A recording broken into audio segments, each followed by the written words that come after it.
মিটিংয়ে দেরি হয়ে গেল। বড় বড় বক্তারা আছেন, আপনারা দেশের পরিস্থিতি হিসেবে, দেশের পরিস্থিতি অত ভালো না। বিজেপির একটাই খালি হিন্দু মুসলিম,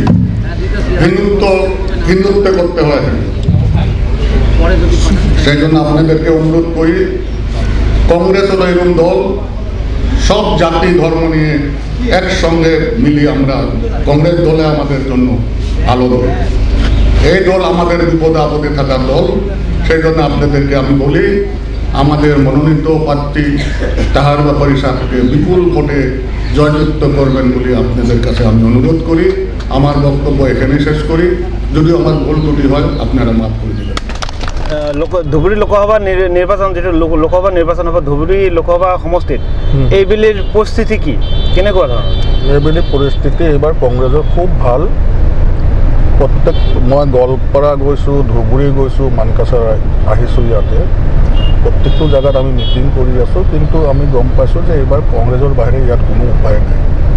মানুহে বুজি পাইছে বিজেপি দল মিথ্যাচাৰী দল, খালি মিছা কথা কোৱা দল। সেইকাৰণে আমি এইবাৰ কংগ্ৰেছ ইয়াত জিকাটো আমি নিশ্চিত। জানিব পৰা মতে আপোনাৰ পৰিচয়টো দিলে ভাল লাগিল হয়। মই এজন কংগ্ৰেছৰ কৰ্মী।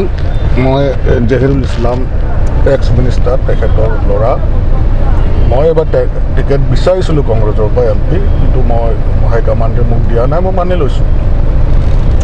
আৰু মোৰ দাদা ইয়াৰ পৰা AGPৰ পৰা কেণ্ডিডেট হৈছে।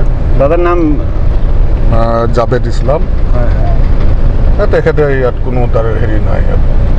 এনে যোৱাবাৰ মানকাছৰ বিধানসভা সমষ্টিত AUDFৰ বদৰুদ্দিন আজমলে 1,20,000 মান ভোট পাইছিলে। এইবেলি কি হ'ব? এইবেলি নাপায়। এইবেলি আপোনালোকে যোৱা পঞ্চায়ত ইলেকশ্যনত গমেই পাইছে।